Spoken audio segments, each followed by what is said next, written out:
Capage TV. Capage TV. Diable a fouli va un sacrifice na kata ville ya nini ya Kinshasa. Il y a un esprit na sengi na bansala nzambe batelema. Parce que place makambo mabe salami etikalaka. Soki bo veli kolo na ngote ekozala mabe. Makambo salami na martyr était ya batu misusu epesa bango les leçons.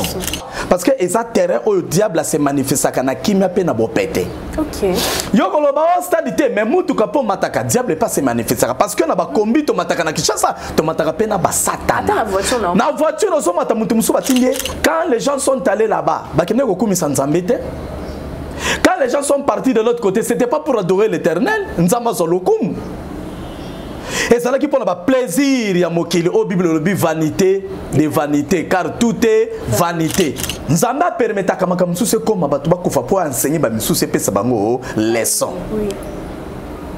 Ce qui est arrivé là le 29, Dieu a parlé pour batu ba yo kabazo leçon.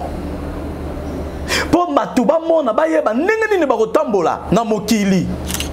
Le frère Fali a fait son travail. Il a reconnu la suprématie à Bassan Nzambe. A sali recours vers eux pour dire que dans tout ce que je fais, même s'il fallait Azana Kisi, même s'il fallait Azaboué, mais tant qu'il fallait que Koluka Bassan Nzambe, c'est que quelque part, tu vas comprendre à reconnaître Bonza, Bonzambe. Amen. Moi, je me suis étonné que mon pasteur aille à Foukamina stade, Batouba Mingi. C'est bien beau de voir, ce n'était pas un spectacle. Quand on prie, ce n'est pas pour faire montrer aux gens ou faire voir aux gens que vous priez un homme de Dieu puissant et que vous priez pour telle manifestation. Non. Yo pasteur oye au sali prière dans le stade de Mebatouba Koufi. Oh! Ce qui est dans la manifestation, même il y a fête. Même il y a mariage, pardon, fête à mariage, collation ou quoi que ce soit. Une manifestation quelconque. Quand on invite l'homme de Dieu, c'est qu'on sait qu'à travers prière, na yé, à Kobon de la Makambegoleka, bien. Après, l'eau comme alam, ben interpréter comme tout est. Ce qui est interpellé, c'est déjà un très mauvais signe. Là où Dieu passe, il y a la paix qui règne. Okay. Là où Jésus passe, il y a la paix qui règne. On a décision moko et bima. Avant de t'habiter dans le stade, tu peux avant d'être soana. Il y a une décision moko bima. Bako pesa ba condition makasi pour ba t'habiter dans le stade ou soit deuxième condition. Et là quand les bossu on a mis balé bako lokaba katana no makamo ba concert dans le stade. Prophète en lobby.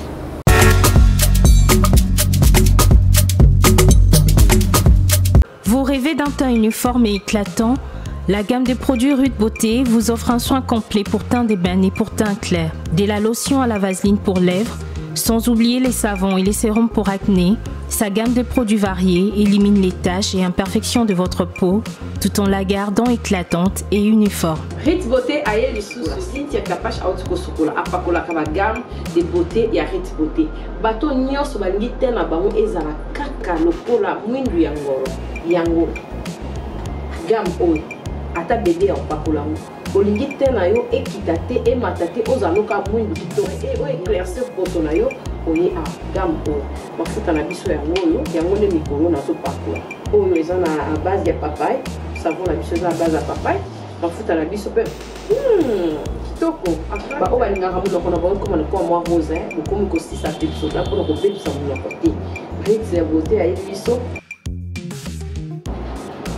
oyo acné sérum oyo eza mpona bato bazala mo elongi ekota kota babuto ezosakano makasi ozala poto ozala afrique buto elingi oyo elongi mafuta oyo solution Rude Beauté atieli biso yango so omonaki batashe moko esali ngai ya mwindu Rude atindeli ngai mai oyo ezali vraiment naturel ekobebisa yo te ekosala allergique te donc nyonso eza naturel omoni sa Rude Beauté aosala mpenza baproduit ya kitoko oyo basango na kati ya mafuta soso pakola mafuta oyo ozwi serum nango otie na kati eza na inconvénience moko te oyo ata bebe aopakola Nous recommandé bino ba gamme ya Ritz Beauté pour vous en vraiment déçu. Au voyager, te place à moi, te place à Manili en tout cas, ba gamme ya Ritz Beauté et tika au date. Donc conseiller bino vous en kaka toujours fidèle à Ritz, ndetinga beaucoup na poso na be baraté, pour se na poso na mikolo na tinga nika na Ritz Beauté. Ritz Beauté oumela.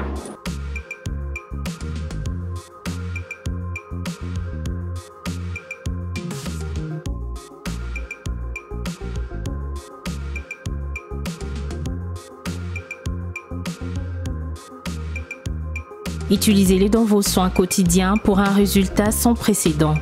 Fier de ma peau, fier de Ruth Beauté. C'est moi, Koffi Olomide. Je vous le dis avec cœur.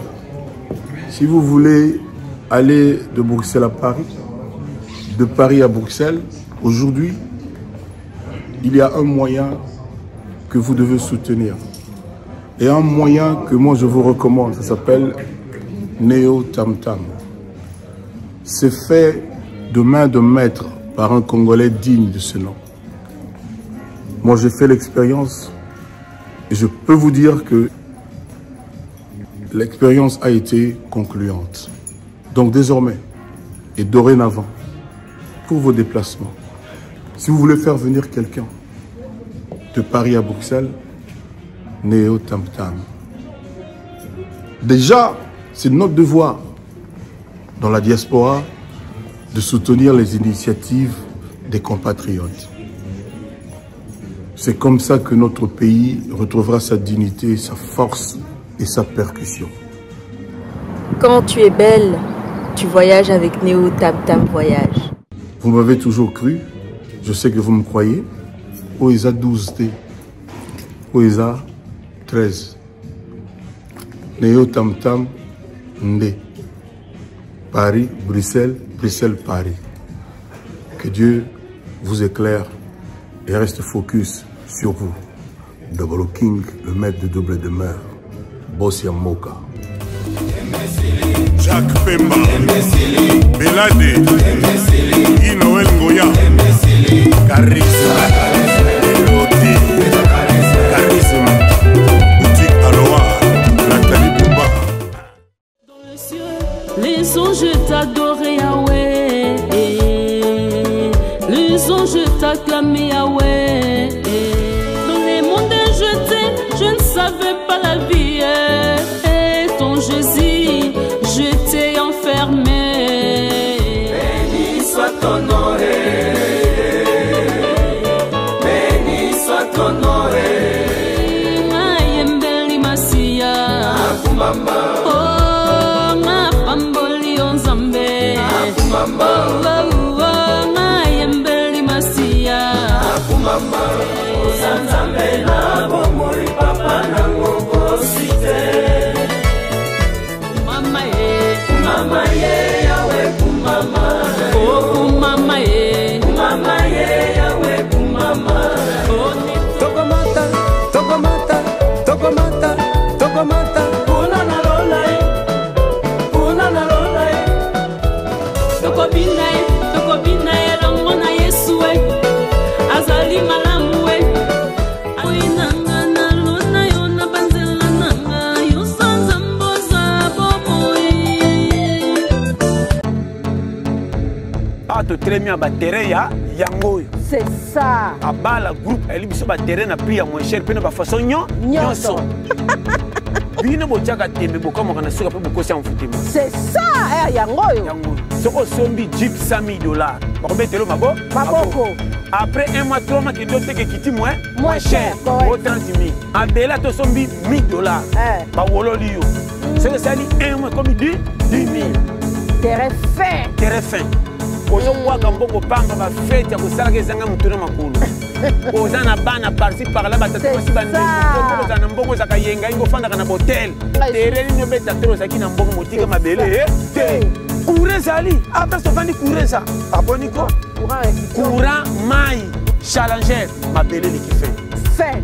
so moi mutu na jeep esprit locataire bolola yi ko komi na kaka me banda ko ebe ebele o za so bobo za maelo so o so mi na prix nini mango na ba avance ko banda na $1000 ti dikono to ndima vraiment so yo kingo original ko banda na prix nyonso $1000 o za l'étudiant chômeur challenger ko so banda quelle opportunité ya makasi na poto tika maseki ko tonga benga ba numéro ba chewana abala groupe botra ndenge principal eza entrée moko kitoko déjà ba grasa awa nde tokokende ti tout droit place construction ya abala groupe construction eza mikolo biso tokomi awa tosunde makambo ti tokomi osone bapale abala umela.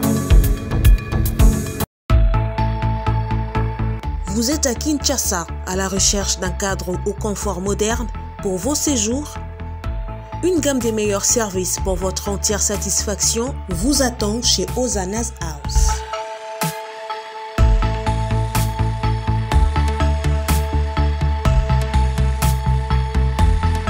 Son salon VIP vous offre un espace de travail, de détente et de restauration relaxant, climatisé,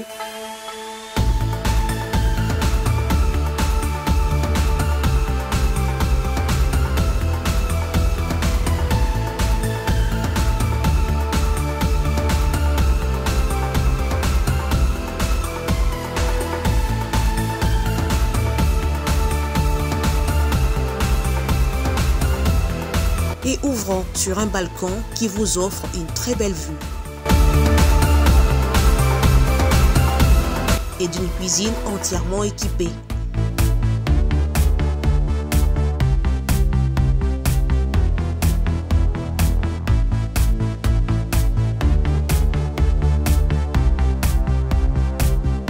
Sublimez votre séjour chez Hosanna's House. Avec nos chambres confortables, lumineuses, élégantes, donnant accès à une salle de bain bien équipée, contactez-nous au +243 99 24 46 090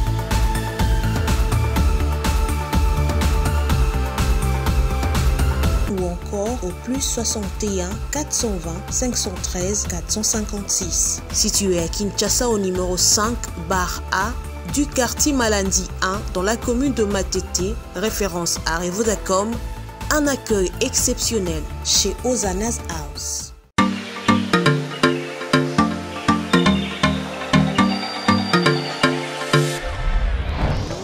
Papa, oredezo yango. Est-ce que biloko yango c'est yaki? Koko teleza mbote na biso mbote mama kapashi yo posa awa na oredezo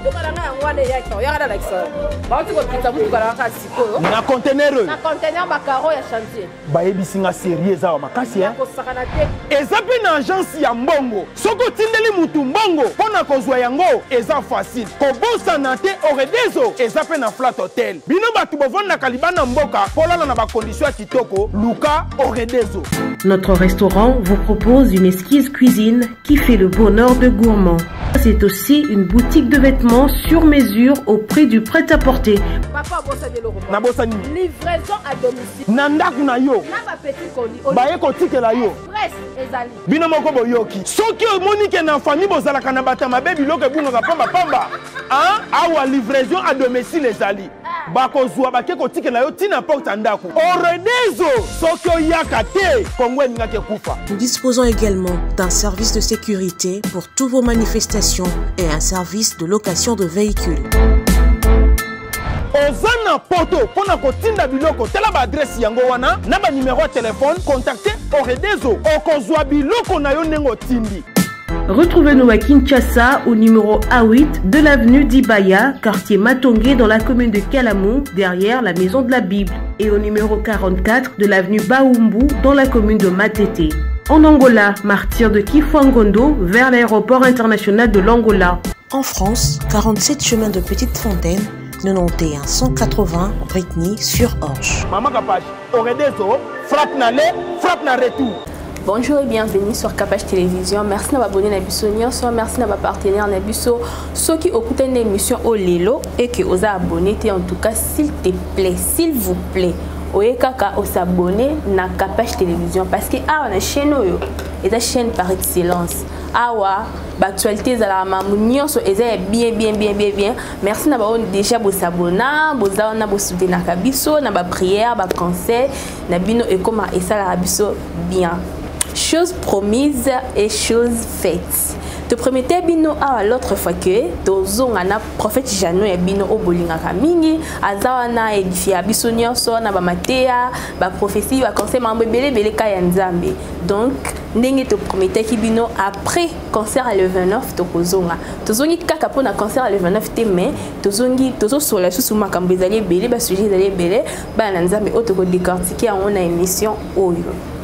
Prophète Jano, bonjour et bienvenue, mais avant tout, quand on est la prière, na bananzambe pour na babi na maramnya il faut Coucou Misanzambe, Saint-Esprit zala na bisuelo. Bonjour maman Rosie.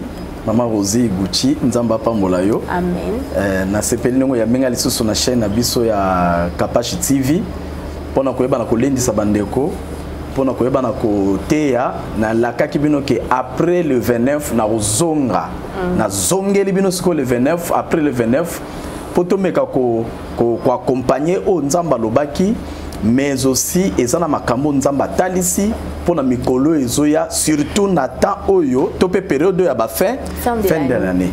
Donc na sepeli mingi, merci beaucoup encore une fois. Merci na batunyo so bozolanda biso, merci na ebisio maman eza terrible téléphone ngé komaka lobata tout moment saturé. Donc batu ko benga esalinga sengo, c'est-à-dire bolanda ka message bolinga pe prophète na bino mingi Jano na pesi bino merci na ba conseil bisika bozwami. Et avant toute chose ndenge maman na biso Rosia lobi tozo kota d'abord na prière. Biso tika ngo na prière mais za prière ezalaka na effet so to bandi to si sana nzambe za te to bondeli dege yete to banda ngo na ndenga malamu po to ko si ça peut bien na kombo na Yesu même na mokili balobaka tout est bien fini bien même Yesu azolo ba prier sans cesse. Donc nzela prière ma mingi salamaka yango tozo bondela. Dieu des armées, merci pour la victoire, merci pour ces temps importants. Oyo pesi biso to eba lisusu na kote ya bandeko na ko édifier bana na yo pambate liloba na yo ezali lokola maya pio oyo kitisaka mitema na bato na ebi ki au travers cette émission Seigneur, ça sera une émission oyo wapi eko pambola bana ebele yo moko zala nzambe motei na émission. Nanzela Saint-Esprit a édifié Batou. Saint-Esprit lui seul qui a la capacité de pouvoir toucher le cœur de tout et chacun. Il y a qu'à consoler peut couper sa réponse na likambo ya mutu moko na moko. To télémélignon so ya kota l'émission na ndinga mabe pe to pamboli ba oyo ba kotala ndinga malamu afin que Nzambe a se glorifier parce que tout tozo salango pour la gloire de Dieu au nom de Jésus. Amen. Amen. Prophète Jano tozongi ya tozongi toye lisusu bato tozonga reta mukime tozongi yango bato bakota penda bakota parce que les bakota penza bakota bazozwa suite suite ya le 29 tolobaki Bible zoloba na mukanda Jérémie alobi ba reconnaîtra ka mosakoli Jérémie ba na Jérémie alobi on reconnaît un prophète. Ce qui m'a camboyé à l'obak et saline. Prophète Baye Bakete na bisakoli avec précision té parce que banganga pe basakola na précision. Bambiku du pe bayali. Ba voyant pe bayali. Même mon sakoli à l'obata on les cambo à l'obak et saline kokisami. Et puis mon sakona nzamba yebana. Ayebana. Donc toye tozongi. Tozongi papa sans plus tarder. Tozana ba sujet belé mais to bandana nous na autre promettait qui to kozonga. Après date il y a le 29 tozaki na concert il y a Messia na biso ya mboka fali pupa. Olobaki awa que oboyaki bato ba ki concert mais olobaki après concert wana bato belé ba okufa. Et ça bato ba perdre ba vie na bango na cancer. To ebité lelo to moni ba vidéo comme kobima ezolo ba maké bato ba kufi na cancer ya fali pupa bato mususu bazo mona la té baza porté disparu yango to zongi prophète Jano yebise biso nanu n'habité oyebi ko atakanga journal lobi comment bino ba prophète yo sa prophète bolo banini pona concert bolo bani pona journal le 29 bon nzama talisi yo lo te tunaka question wana oui olobaki on nzamba talisaki yo sikoyo pona bato déjà ba perdre la vie na bango na ba o bazomona na te papa balobi toute autorité vient de Dieu. Maramios comme la vie est à volonté yanzambe. Papa, est-ce que Nzambe na mawana na bolingo na ye o azalaka nango pourquoi à permettre makambo oyo comme parce que o ba kufiana bazabana na ye. Non mais maman na sepeli na pamoli Nzambe batu balanda vraiment émission oyo na bokebi na elibino suite et fin. Donc makamto solo laki na yo koloba na question na yo nazo répondre. Omoni na loba ki ngona lobi batu bazana matoyi mais bazoyo kate. Ozomona mais bazana misu bazomona te. Ba chrétien baza ebele ba comme ebele mais ba vrai chrétien de baza muke. Chrétien vrai chrétien za muto aza averti. Nyonso ezo comme la biso lelo nzamba sa avertisa biso na nzela liloba na ye. Ozomona alors batu il faut pas ça la averti pour nous la averti il faut que bonde là to ko pekisa mutu te ko kende kuna te to pe ko kende te eza choix ya mutu libre choix ya mutu mais néanmoins il faut aller sa mutu ke avant kende bonde là pour eza bisika ko kende ko kumisa gloire na Nzambe te ko kumisa gloire na Nzambe te oui prière on est-ce que Nzambe oyo kan tozo solo là prière on est allé au kende place mbaka mwana zo salama te salama ye asepela. Mais prière na yo eko salama po yo zala protéger. OK. Prière eko salama po ojingama. Ozona nanga.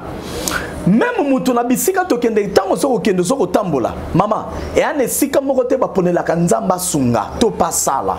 Problème na biso ba chrétien za nini to pona ka bisika okenda. Mama, ngato ke na ke stade wana zo mona na biso to yebi stade wana. Ba te bele ba ke martyr pona miziki.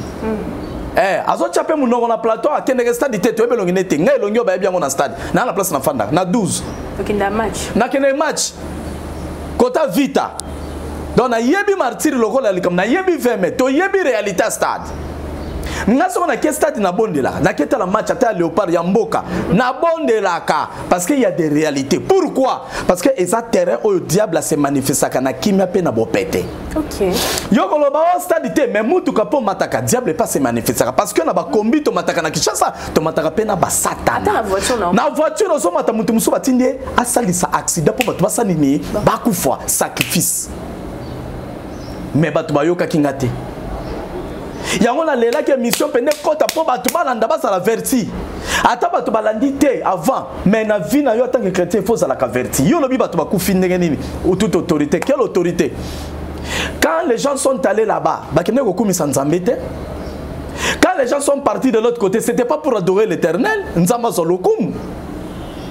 Et c'est là qui pour le plaisir ya mokili au Bible lobi vanité de vanité car tout est vanité. Dans ce qui est vanité, Dieu ne se glorifie pas. Mais dans ce qui concerne la vie éternelle, c'est là que l'Éternel se glorifie. Qu'on ne mélange pas des choses, madame. C'est clair. Torokoma, na ba pasteur basala qui prennent un stade. Toro solo la po na yeline bango penda poto solo na neni prière wana et sali ke batu bakufa. Est-ce que la prière on est celle bakufa papa? Soto lobe sali ke batu bakufa ça lokola yo ba pesi yo place ba pesi yo mbeli mbele eza po sani.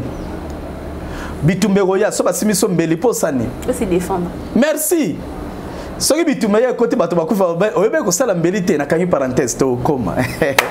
Bana na Nzambe bola musabandeko bazalana ba ya bayoka réponse o Nzamba lobi to yesu na bareme zo ya kaka. Mikolo bareme zo kota oyebi nini? Nzamba permetaka makambo msusu koma batu bakufa po enseigner ba misusu pesa bango leçon. Oui. Ce qui est arrivé là le 29, Dieu a parlé pour batu ba yoka bazwa leçon. Pour batu ba mona ba yeba ndenge nini ba kotambola na mokili. Tout ça va passager, tout ça va pèlerin. Tokota moloko ba nyamate, Bible sotel sabiso zoloba un peuple qui marche sans révélation, c'est un peuple qui est sans frein. Et une église sans révélation, c'est une église morte. Et comment avoir la révélation si ce n'est que d'écouter Dieu? Or, on ne peut qu'écouter Dieu en priant, surtout. On ne refuse pas, Dieu peut parler n'importe quelle heure, n'importe quand, comment. Mais au travers de la prière et salamaka, Nzamba lobaka. Dieu a permis batuba kufwa. Et pas Nzambe liwa mutu. Surtout à mon pagano. Et ça m'a bé. Dieu n'aime pas que le païen meure. Je ne juge pas pour dire oh bakufa ki bazaba païen. Non, je dis pas ça. Mais na lobby, la plupart bateaux bakufaka et c'est per Nzambe te. Mais pourquoi permettre? Ah, permettre à poboter ya ma po a la perte. So mutakufi perte zate. Nzambe perte ya mutakufi perte te. Tant bato bazokufa misu ba obotama. Nzambe perte zali soki mutakoti lo la tema keli li felo. Voilà pourquoi quand quelqu'un s'est converti, il y a la fête au ciel. OK, soki mutabongwami ah perte ya nzambe za tangu batoyo bazoko sa basambelaka. Basoke ne se retrouver na mona la batata ba mama ba leki ba noko ba domestique ba boy tina ba konzi mususa Kinshasa samedi ezaki paralysé et surtout sous l'emprise du malin cette ville de Kinshasa. La ville de Kinshasa le samedi ezalaki na bouillard mo que soko quitter la ville de Kinshasa, ce n'est que celui qui est trop spirituel qui pouvait comprendre ce que je dis. Il s'est passé un vent très mauvais dans la ville de Kinshasa. Mais pourquoi, papa? Très mauvais. Mais au moment où les gens sont distraits, qu'est-ce que tu crois? Si tu t'approches de moi, je m'approcherai de toi. Et si tu t'éloignes de moi, moi aussi je m'éloignerai. Eh bien oui. Alors bien on a Jérémie 15, na 18. Jérémie a la passi, mignoko. Bato bazo kufa net bino bola liwa sacrifice nzamba alobi na Jérémie alobi si seulement tu te rattaches encore à moi, tu t'éteindras devant moi et tu seras comme ma bouche. Donc il faut que pousse na pembe na nzambe na nzela prière et lokwa na lingeko komate na nzela mabone loko le komate na tikala koyoka te bandanga na zongi Kisasa na kota kana onga na yoka liwa na stade ezali match. Na match pas pour faire. Match ne massa c'est betaka. Coucher, to coucher. Biso ba taba stade, to keneke martyr. Biso to dans Kinshasa, to mona pe. Maman, de konamso ba musulman. Oui. Oui, nazo koma. Nazo koma. Mais ba te bele ba kufara papa. Yoka, ba te bele ba kufara wapi? Oui, na stade. Na stade ite ba saki ba musulman. Ba musulman ba bundala ba policier libanda. Ko bungisa makanisite mama Rosie. Na stade ne ba to ba kufaka. Match moke betaka ya Mazembe Vita na 2014 na 20 mai na Zalaka. Match wane kendeke 1-0 Vita et Polaka. Période à Kanyama. O Kanyama lobaka botala bana na bino photo. Ne place ngana Zalaka 10 minutes a pas fait un match. Saint-Esprit lobi nanga bima. Bima. Po eloko mo lingi salama. Nzamba epargnaka ba oya ye. Même na concert ya ndeko na biso abetaki le 29. Et ana batu misusu ba bima même avant faire un concert. Oh Nzamba orientaka ba ngo bima. Po lelo mabe ko salama. Oui, moi je suis confiant. Je suis sûr et certain que il y a des gens qui participent qui n'a concert à frère Fali, mais babima avant même le concert ici là. Ok, Nzambe ba a épargnaka bango. Ata ça na kakati malheur. A épargnaka bango. Wana nde batu bakufaka ebele match. Mususu ya coucher na 20 mai na martyr lelo et ana batu ebele bakende ke stade té à cause de makamba babale baboka ba lacrymogène. Biso to participer nango. To ebine to ski vaka to kimara yango. Ah ben oui. Si vous avez un concert à côté de martyr, aïe, ngai kutunde na za so na koti martyr na bine na bimara na bine na mona to contrôlera. Na martyr so ok ko bimama taliboso te so bimama taliboso bima avant faire un match. OK. Avant faire des levées événement. Sort même 20 minutes avant. Ato yoki nzembo ba beta ko lingaka bima. Ato yoki ke joueur mo ka zo beta ba fait ou bochebi sepela libanda. Vision ya martyr 1 de 2 ceux qui ont na suka ya match kobimate sala 3 4 5 pana sima zonga simba mabende ba kititane bato bazoela ndeplas bato bakufaka ba ofina c'est là ti bato to ba sanini ba osila martyr bato bakakate bo bandu mama lema ah bakota ka martyr te siko c'est pour la toute première fois bandangai na yoka makambo sala makana martyr ezala match ezala concert bato bakufa. Et ça, bande comme ça, babeta ba martyr on ba tondisa, koleka kutu makasi koleka. Oh ndeko na oloba, na tangi kombote mais qui ça c'est yebi. Ata mutute bébé akufa. Donc il y a des choses qui se passent quand je parle. Pourquoi? Parce que tu commis un moment ma bé, sacrifice comme ko tambola. Ya ko sakanate bana nzambe bo fungola miss bo keba na distraction. Dieu ne peut jamais permettre cela. Mais papa, tout le monde est quand stade douana Fali Poupa azaki un peu sage. Avant concert OK. Prophète Condé. OK. Avant concert tout le monde qui pasteur Denis Lesikutu le 28. Azaki na stade des martyrs à sala qui prière. Mais c'est quoi, pourquoi pour la prière on a bon sur Basalaki, pasteur Denis Lessi, au prophète Konde Salaki, mais pourquoi tu vas perdre kaka ba vie na bango na stade jour ya cancer? OK, très bien posé la question. Tango bakei ko luka prophète Konde, je ne sais pas ce qu'il y a kana stade. Je sais pas. Tango bakei ko po babondela po na bango. Babondela bazwa pe conseil parce que prophète Konde na eko contrôler na vérifier na landi ponga na contrôler avant na lika na plateau na loba. Ya on a linga so na lobi mutu alinga contredire na plateau to sololi. Aza parmi ba pasteur ba tuni sa stade. Est-ce que vous avez oui. Ce que est vrai, au gagner, au réussir dans un domaine quelconque, c'est lancer Luka Batouba réussir ça dans le domaine wana. Ce qui m'a réussi dans le domaine wana fréquenté, bah occupé que Luka Konde, bah coutane le col mouton ça na stratégie à stade. Oui. Et puis des deux prières, Hollanda. Adam Moussa Nzambe pour m'accompagner les cas bien. Hier toché entre parenthèses, tu évites déjà la prière ni na salaki, tu évites le konini et les kaki. Mais ceux qui, tous à la armée céleste et qui t'a canacé, et à quoi interpeller, le ministre intérieur, je crois, provincial intérieur, qui a interpellé qui bat organisateur, bah interpellé qui bat organisateur, nazoloba, il y a concert, il y a des conabis, on les avait interpellés. Les organisateurs, ceux qui paient armée céleste, bakitara awa, ba interpeller batu na bango, ba interpeller pasteur Konde, ba interpeller Denis Lessi. Bino bo priya kit. Ba luka ki bino ba kutana ki na binoti. Comment il y a eu de morts? Le frère Fali a fait son travail. Il a reconnu la suprématie à Bassan Nzambe. A sali recours vers eux pour dire que dans tout ce que je fais, même s'il fallait Azana Kisi, même s'il fallait Azaboué, mais tant qu'il fallait que Koluka Bassan Nzambe, c'est que quelque part, tu vas comprendre à reconnaître Bonza, Bonzambe. Amen. Oui, oh yes. À reconnaître Bonzambe. Mais qui t'a vous les hommes de Dieu de jouer votre rôle? Moi, je me suis étonné que mon pasteur aille à Foukamina stade, Batouba Mingi. C'est bien beau de voir, ce n'était pas un spectacle. Quand on prie, ce n'est pas pour faire montrer aux gens ou faire voir aux gens que vous priez un homme de Dieu puissant et que vous priez pour telle manifestation. Non, quand on prie... Bon, il faut que tu prier, on sait qu'ils ont prié en ligne. Non, mais moi je ne peux pas entrer dedans, à moins que le Saint-Esprit me le révèle. Un prophète ne prophétise pas si Nzambe à la qui s'y était. Tozana mutuna komba Joseph babimisa na prison roi bengi Joseph alors bi meyo interprétaka bandoto balobi nango interprétaka Joseph a répondu à bi ce n'est pas moi qui interprète, c'est Dieu qui me donne des interprétations. Donc un prophète ne fait que parler, prophétiser, c'est que le Saint-Esprit lui dit de dire.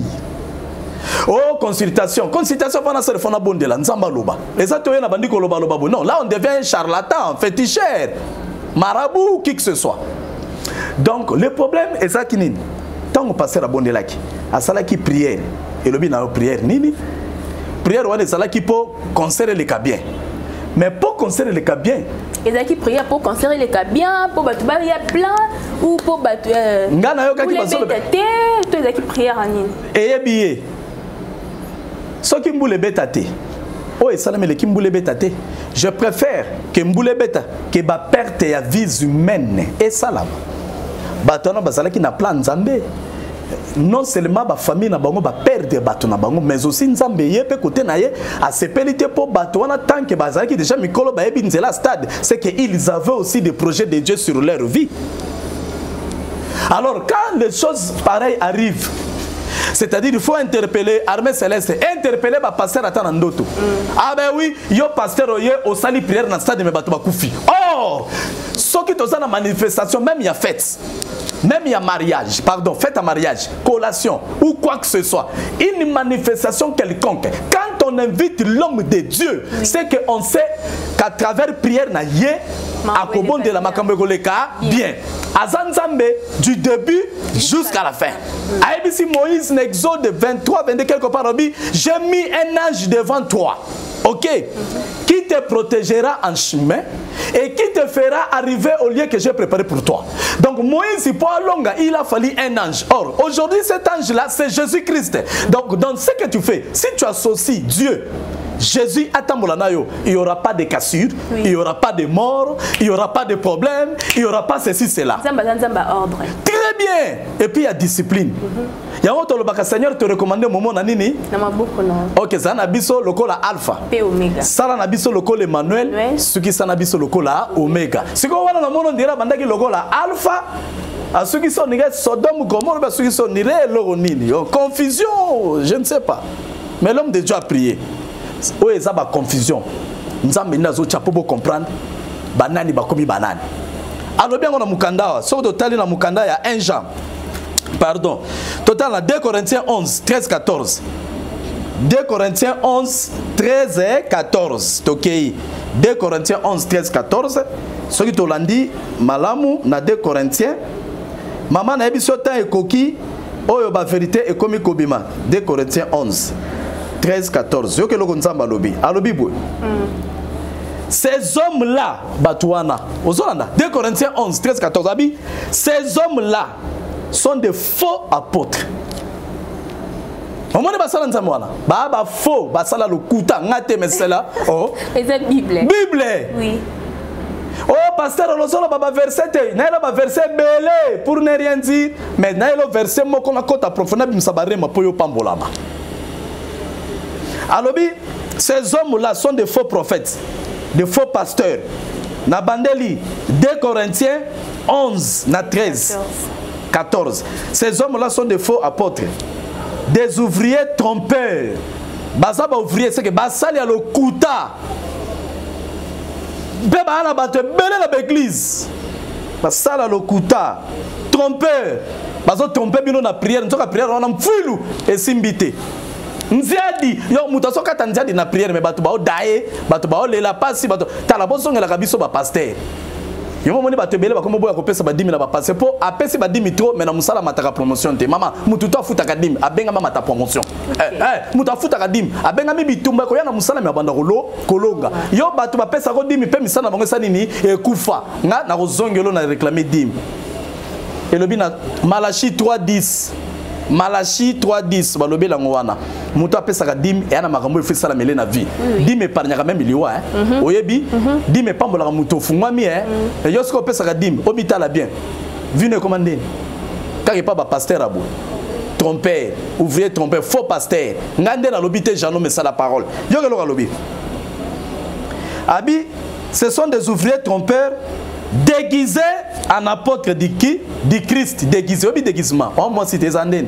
C'est déguisé cause à la boue. Et ben là bah c'est déguisé. Azupe Bible à tangi, à personne ba verset, collègue nangai, à la tina be sharp, à telemi bo église ba te belé, à se déguisé. Or en réalité faux pasteur, faux prophète. Mais on s'est déguisé. On s'est déguisé. On en koyi, on muto se déguisé. Et ben là bah c'est déguisé. Ba pasteur ba se déguisé. Ya on moni bandimi ba comme ko détecter biso. Tibu akimi. Ben oui. Obi muto se déguisaka. Déguisement na ermo ke bebaka. Et aussi là, après ce que vrai yo et comme ça et comme quoi apparaître gloire à Jésus. Vrai visage à faux homme de Dieu, à fausses églises, à faux bateau et comme ça ni kobima. Donc mon nzambe confusion, prière na stade me bato badaye. Ce n'est pas pour se glorifier, mais ça ba makamsu nzamba fungola biso misuto comprendre. OK. Ce n'est pas pour se glorifier, na ko se glorifier na bato bakufina sepela. Non.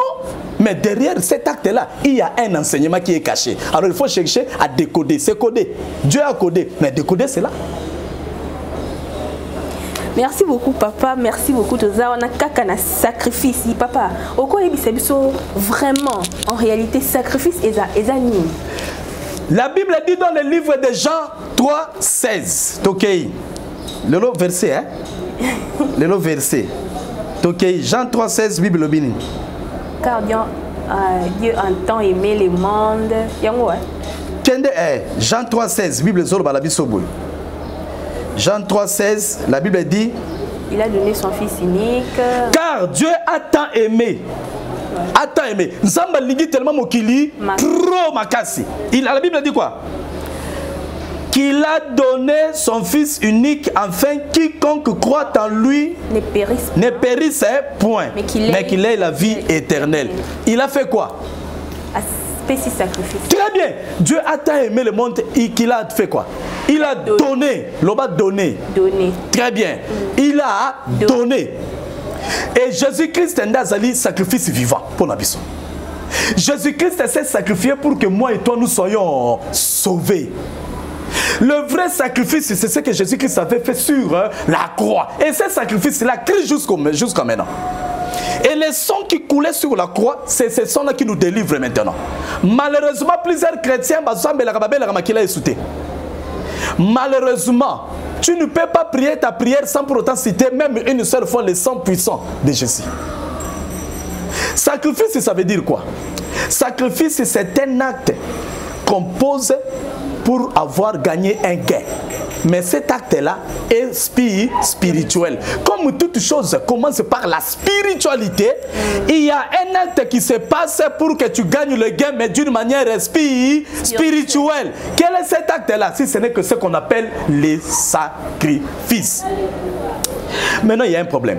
Batumisu ce qui sacrifice, bamonaka kindoki. Oh, magie. Yes. Bah tout ça qui sacrifice vraiment na kaka magie. Non, mutaye kola sacrifice mutasala sacrifice c'est nzambe. Nanzela ko pesa. Mwana naye ya mutuya asopa makila. Yesu. Dans le monde spirituel, il y a l'échange. Tu ne peux pas avoir le succès sans donner le sacrifice. Voilà pourquoi tu vas quand na ba sciences occultes, na ba to ba sambela ka trop, ba gagner biloko belé na prière kaka te na ba sacrifice. OK. Sacrifice c'est l'équipe prière. Sacrifice c'est makasi. Une prière sans sacrifice c'est ça le kola mutokabele karakasi menakati moteur ezati. Une prière na bandeli maman Rosie, si maman monazoloba. Même mibali mususu abala mwasi moko boye pour apesa la kaimbeka quelque part. À ça la sacrifice. Moi si mon cas zoka musala moko pour asala ka sacrifice. Diable ayen na évangile ya kola ki saba chrétien comme si mon sacrifice c'est pour les diables ou les païens. Non, mon sacrifice c'est pour vous les chrétiens. Combien de personnes le lo écoutez batumisu délivrance ça soit pour asala sacrifice te. Mutu musu sa bima na mabe moko ba kotia na libuluté spirituellement pour apesa la ngombekate. Acte nyon so molimo po bima molongi faut sacrifice. Ce que bazu yango na monde ya nini ya ténèbres. Bautuni yo. Obi yana mutu moko a sacrifier ka mwana na ye na Bible. Abraham. Très bien. Abraham a kendeki ko sacrifier mwana Isaac. Na ko lakisa yo. Bien que asala ki Isaac était mais il a fallu si sakaka ko sacrifier. Et ana mwasi moko na kombo ya Anne. Azako botate. Peni na mbanda. Bafana randa ko mokatiola ka yo botaka to mela milangi alelaka.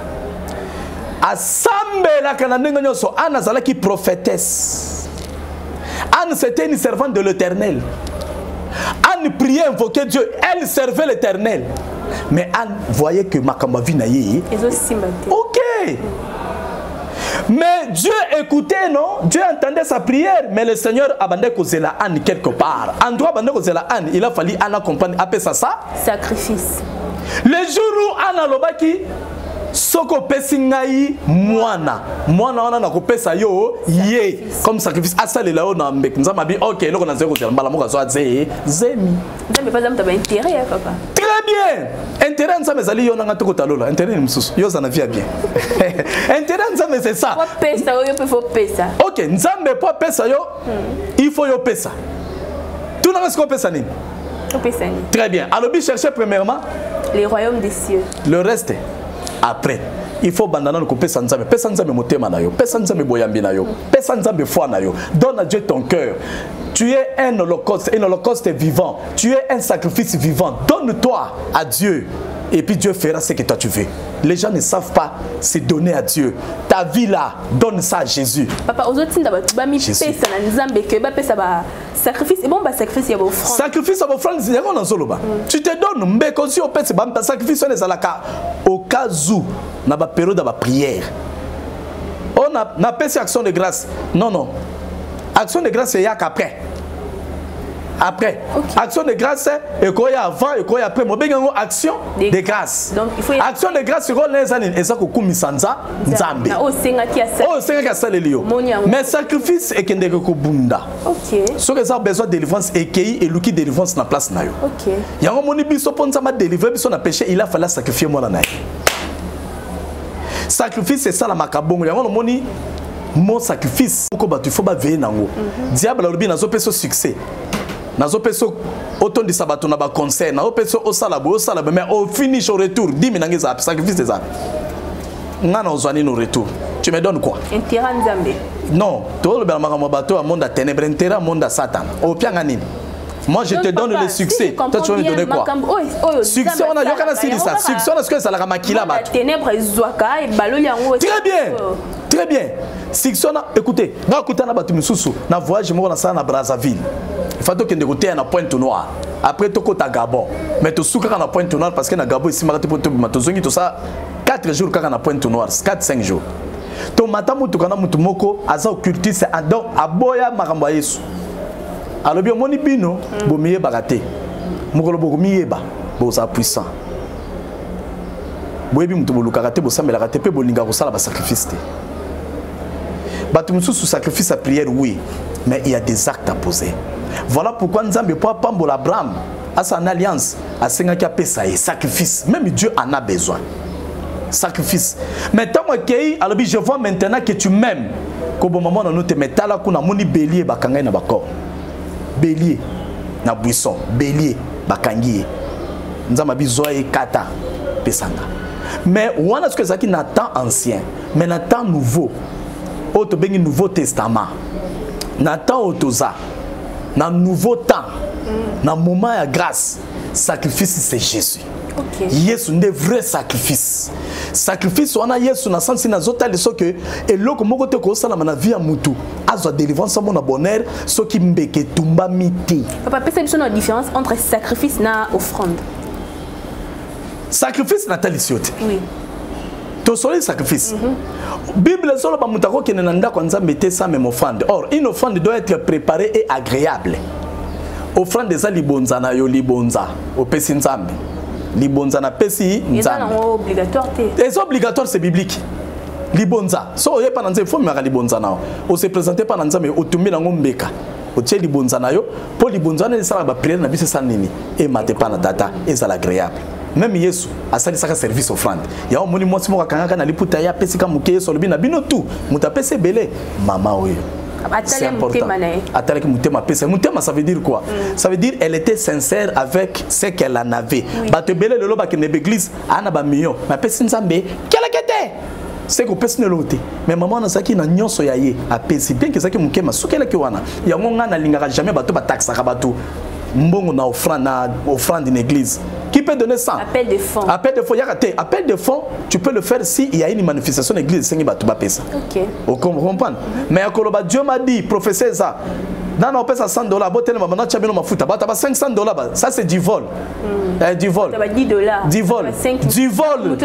Mouyibi. Mouyibi. Maman, on ne peut jamais monnayer l'onction ou la grâce. Bokote kangote. Je vous ai donné gratuitement. Donnez-le aussi gratuitement. Bamonea kangote. Yo loba boya ko cha offrande. Mutu na mutu akopesa oyo te masana ngapesi. Est-ce que zona na mama? Oui. Ya misa to za omon. Omon ndo bino bokende kopesa na babola. O mutu na zwidimi ba passer ba mabe na pesi babola. Eza irizi. Ya lo roi moi bêtise. Pona yo moko. Eza na kolo maman buzoba. Kozanga koyeba, eza liwa. Tu ne peux pas eza muto ya ebili lobate. Na ebili qualification te. Comment mbongo nzambe balobi der dimi ba futa kate ba pesa kate. On ne donne pas la dîme, mais l'offrande on donne. Une offrande on la donne, mais une dîme, la dîme se paye. Ko futa. C'est paye. Au futa nani? Ozo futa muto a pesa que musala on yozo c'est la ngombo. Papa bato belé ba komiko. Demi mutalia kango za pasteur, les églises. Oh akina et pas orphelin, ba veuve par rapport à ma réalité ça s'est passé dans l'église. Oui, ba réalité ça se passé dans l'église c'est ça ma bé. Luka ba pasteur ba zebele. Bazo pesa ba mbongo, ba pesa ko ba dimba offrande. Maman, ba action de grâce ma mutu pasteur a nginda tambola na voiture a bien moi na eba ne baza bien mais ba ndim o bazo ke ko luka mbongo na bango ya pasi. Tandi ba vie na bango zo changer té. Bazaka ba pauvre mais yo pasteur ozo comme plus riche bato bazoya ko peso baza toujours ba pauvre alors que bosambelaka bosengaka ba bénédiction et pas nzambe bon on moni bato belé ba comme na ba madame na pesa na tam ozo senga na nzela madame na sunga na orphelin madame na sunga na ya ta veuve nzambe okanisa ngai te nzambe okanisa yo mais okozwa ba impact ya mutazo futa dimité jamais. Dîme, ça se paye chez un homme de Dieu. Point barre. Un vrai homme de Dieu. Effectivement. Exactement. J'ai un témoignage. Il y a une sœur qui m'a appelé. Une mère, je dirais. Parce que c'est sa maman. A Benging après mission la salle qui a liboso. Elle m'a appelé le lundi. Abi, c'est prophète Jano, oui. Nalande mission no nzamba pambola yo. Mais nena sengelo moko. Est-ce que koko tine langa combo na yo complet? Na kansi mutakoloba non, tala boye, ote kitoko ne ba miso bazoloba. Eh o lobby pendo sakolite ya lobby kaka. Est-ce que nako zo identité na yo? Ngabi mama na sens ni na ebi ote. Aseki, alabi prophète. Na pesa ka 10 000 soutien na l'église. Mais j'ai une église, la prière rapide. Mais là je paye plus. Pourquoi? Elle est déçue. Maman, pourquoi tu es biso pasteur ba église to décevoir ba te belé bandimé belé on la connaît so bandimité soit calme et belé oui. Mais boy ba ke ba to bien baza ba église bien ça soit tant on so prier na ndako nzamba zana yolandi bosanga na tana bande ko moko botea na ke fo botea ka batea bino po bozala assis sur la parole hein. Toye kolana mais ba église yo ki sinzambe soni. Ba église comme politisé. Ba passer ba kota na ba politique na ndenga mabe. Ozona nanga? Oui. Sera lobité. Nzambe na prier alobi na nga na pesa 10 000 nange pa na yo. Ambo na ebiete a prier en église na Kinshasa wate na sambe la rapona ite elo te mais a bengi albi na pesa ka 10 000 pa babola mais nzambe na pesa ka lesudi na o pesa ngwe pa mosala nzambe na sambe li balakisinga yo. Abi mardi tozalaka férié mercredi na oti. Lelo to afandeti.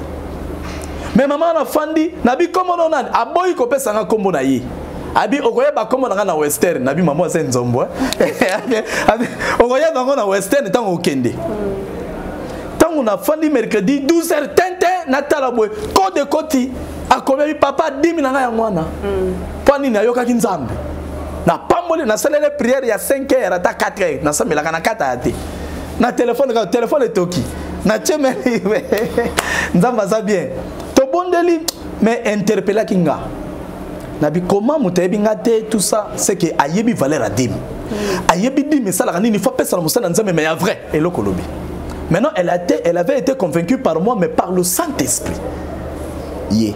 Je priais elle me dira na sambe la place telle et je connais cette église à Kalana Kinshasa église moko yebi nzambe pe papa na bango molimo eza papa bando sala miracle mingi na nzambe na Kinshasa kufa kala biso tout respect akai. Donc, au moment où ça, maman m'a enseigné n'a pas parole, mais oui, c'est un peu ça.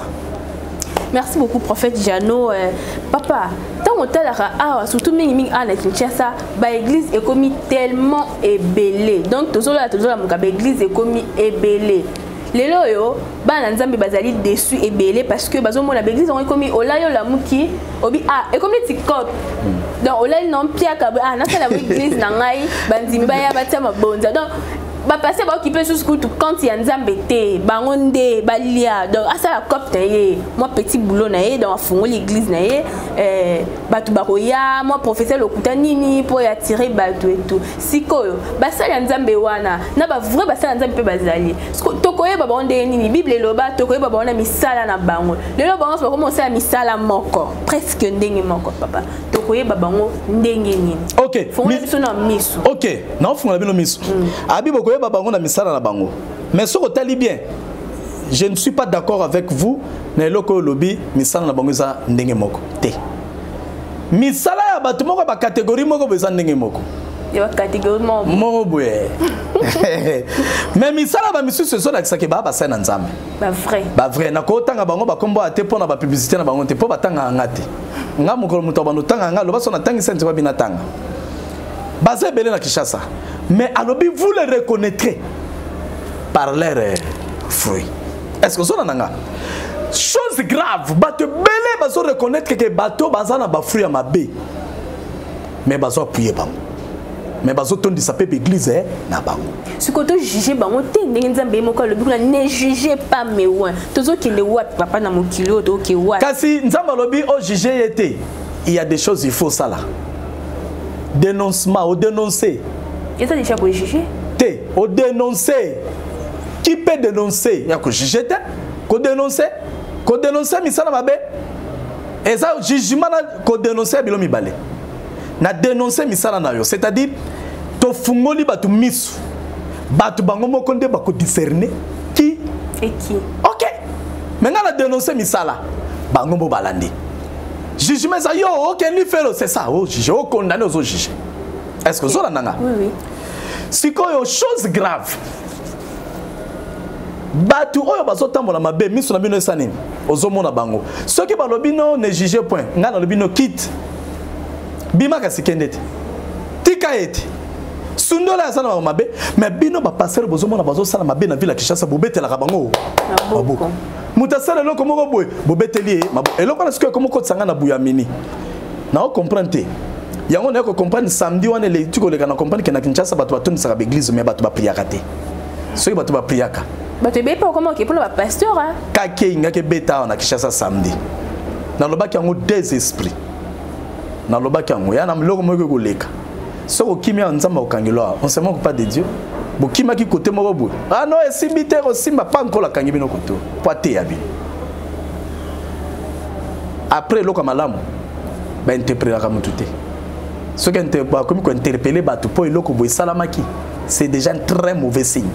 Là où Dieu passe, il y a la paix qui règne. Okay. Là où Jésus passe, il y a la paix qui règne. Moi, j'ai vu, il y a eu des choses, il y a Moka. Et Salama peine à Bastad. Après, on a paix régna. Mais ce qui après, l'eau que Salami, c'est que Dieu parle. Comme le Congolais, quand on a bouzoba, fina molimo, bouzoba spirituel.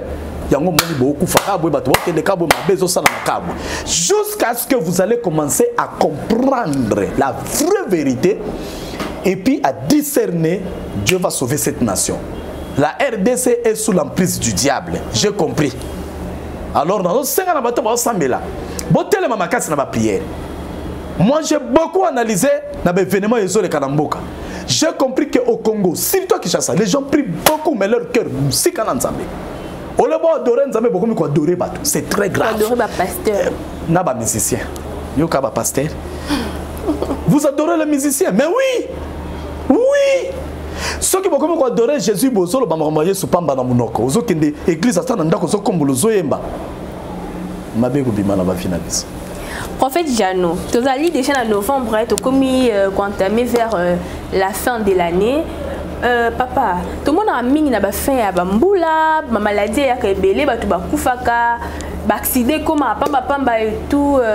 Pasteur Jano, yo vraiment ozawana oyebisa biso makambo avant déjà. Na lobaka nanga. To milenge la na fin de l'année oyo. To milenge la ndenge nini. Attitude nini toki kozala nango pour que makambo wana ekomela biso te. Et loka liboso, Bible zoloba veiller et prier. Veiller et prier. Veiller na misu polelete. Veiller na ba acte nini tozo poser. OK, parce que il y a beaucoup des actes que nous posons dans la vie nous entraînent ou nous amènent à la mort. Les actes seulement. Veille sur les actes que tu poses sur soi-même. Tu dois veiller sur soi-même. Ouais, maman Rosie. Veille sur soi-même. Ma fréquentation na yo. Ba dire les actes que tu poses. Ba intention na yo. Ton cœur, tu dois veiller sur ton cœur plus que toutes choses. Parce que c'est le trésor. Yami balé sambela parce que na moni na sukambula accident mortel. Ezala awa en Europe. Accident na bandeli mortel. Yami balé mort subite. Comment na zolo. Yami satu na zomo na ba maladie incurable. Et puis na zomo na même na Kinshasa bambula moko beta mikolo avant le 25 décembre ceux qui batu ba kebité et rosala maman na dégâts na ville la Kinshasa batu ba kamwe. Et ana mula moko ça préparé na zolo bango ko bandaka na novembre. Si tu as décembre, avant le 25 décembre, et ana mula moko ko se manifester la ville à Kinshasa et les années comme bezolo ke salama, ba tu vas profiter na ngona kindoki. Et Ezap un événement que l'oko accident que ça préparé dans zomona banda limité ko kende beti côté aéroport ozui bangaba boy to koti boy kota bangaba na zui bangambo boy ba accident moko salama ya mabe makasi et ozala ke et ba sacrifice. Bref, diable a fouli va ya sacrifice na kata ville ya nini ya Kinshasa. Il y a un esprit na sengi na bansala nzambe ba telema. Parce que place makambo mabe salami etikalaka. Ce qui bo veli kolo na ngote ekozala mabe. Makambo salami na martyr était ya batu misusu et pesa bango les leçons. Dieu nous a avertis. Ce n'est pas seulement la musique mais ezala ba bale. Ezala ba fête. Ezala ba manifestation politique, à caractère politique. Et les gens doivent faire très attention. Il y a un esprit à sacrifice. Il faut tout le mélango. Il y a tout le monde qui m'a décembre. C'est pointé quand on a décembre comme en novembre. Matisi, or la Bible dit là où le péché abonde, la grâce il sera bonne. Il faut se mettre tout la prière. Si on a un problème évité, on a la porte pour frapper. La prière est le seul moyen non, non seulement la prière. La prière, mais non. On est protégé à monter ça en Zambie. Les anges de Dieu campent tout autour de ceux qui les craignent. C'est-à-dire tu dois veiller sur soi-même. Tu dois veiller sur la Bible, prier et veiller. Tu dois veiller sur ton âme, sur ton esprit. Merci beaucoup, professeur. Mais une dernière question au Toki, Makamba Wenge, il y a cancer à Wenge, tu as qui n'a eu de soleil qui a un olobe au coca colobo, on s'appelle il y a cancer à Fali pour papier, il y a un peu de 600 lélo. Si le 25 décembre, tu as un cancer sous son nez héritier Wata, quand on a stade des martyrs, papa, on s'appelle qui sonne pour l'événement. Le 25 décembre, nous avons papa Goloba. Maintenant, on a vite, mais quand la mingité, on a décision moko et bima. Avant, on a un stade. Avant d'être soana. Il y a une décision moko bima. Bako pesa ba condition makasi pour bato ba beta na stade ou soit deuxième condition. Et là, quand on a mis balé, bako lukaba katana no makamo ba concert na stade. Prophète en lobby. Na lobby, na loba. Faut pas dire c'est belé vraiment na stade on est belé. Na lobby déjà. Hein? Et les gens doivent faire très attention. Et ça kaba distraction, c'est le diable. Azo multiplier ba stratégie. Nazo luka mutu moka beta concert ya nzambe maintenant na robeta po bango tout ba kota na ba pétage, ba musique chrétien qui va jouer là-bas. Et Moïse Bié ba beta na moné. Au lobby. Voilà Moïse Bié ba beta maintenant ba tsi date. Non non, tchete hein. Non, tsi date. Ah. Oh, boka na lobili mama gosi. Na nga lobeli côté, na bika ah. Nzamba zo lokumu na nyoso hein. Merci beaucoup. Soka za pona lokumu na nzambe. Oh nyoso robeta ya musena nzambe. Nga na osepela pe na appuyer na prière. Wana na kusanga okende parce que j'aime adorer. Moi j'aime adorer Dieu. Et bino na nga ko yembela nzambe ko adorer nzambe, c'est ça moi. Adorer Dieu c'est ça moi. Merci beaucoup professeur Jano, mot de la fin pour l'émission. Bon, pour l'émission lelo na pamboli nzambe to lobeli pour la délivrance cité to folé kaka. To koyelango comment avoir sa délivrance. Oui. Na lobby, comment kozwa nini délivrance. Pour ba tutu comme ka prière d'autorité sort. Catalien, quoi ça hôtel, quoi ça té. Nzamba la kisi comment avoir sa délivrance. To kolobelango. Nzamba pambola bino place boza. Na komisi nzambe. To côté na sukambula kozala discrété kangama na prière lokelo na nzambe ozindoto benga prophète likambo ça benga prophète jano je vais t'orienter na orienter yo na kotiso na ba prière moko koti omoni loboko na nzambe que Dieu te bénisse là où tu es ko kende ko kabana bino ko pesa mbote na ye moko le DG na biso mama Kapashi TV Cynthia Kapashi nzamba za lokumu na mwana oya pesi biso to sepeli mingi place oza ba mbote ya mwana mama Cynthia to tombelio repos elamu na pesi mbote na couple la biso ya mama Jolie na papa Gofer Makese Jolie couple papa Makese Gofer mama na biso Jolie Landu na Belgique place boza ba mbote na bino yango na nzama pambola bino na pesi lisusu mbote na mama Belle Grâce na France mama ya Belle Grâce ayebi mo place ça nzama pambola yo merci na soutien na pesi mbote na papa Jacques na France. Merci na soutien nzama pamolo na moni makambo biezoya ba bureau ya prophète Jano ba bureau ya bien équipé tout na kati papa Jacques na France nkola pambola yo merci beaucoup. Merci beaucoup, Prophète Jano. Merci à abonné sur la Capage Télévision. Prophète Jano a outil vraiment que limbo la busso côté à busso ma mbélé. Tu comprends peut-être que tout ça ma nzambe en pratique. Tu sais la nzambe, tu bang nzambe, veiller, balobi veiller et prier. Okay. Écoute, ça on a prié sans cesse. Oui. Donc tout ça là, parce que Nzambe est azali protecteur assez efficace. Donc toi la place où tu comme bombe té, moto bombe biso malamu net Nzambe. Azali té. Tout les Nzambe tout c'est la Nzambe. Tout les ngabino mi na Capage Télévision, vous allez voir toujours branché pour na émission na biso, bo partager ka, bo aimer, bo s'abonner pe. Bato moto ko kutana émission na page wapi oye na Capage Télévision o s'abonner pour na Rolanda ba matia Prophète Jano, bah émission pays allé belé ma bébélé, Ezaki bon Rosie Gucci, présentatrice nebino naba o boye bingaité, ba o déjà boye bingai, na lingabino makasi, to kutana bino prochainement allez. Bye bye. Bye. Capage TV. Capage TV.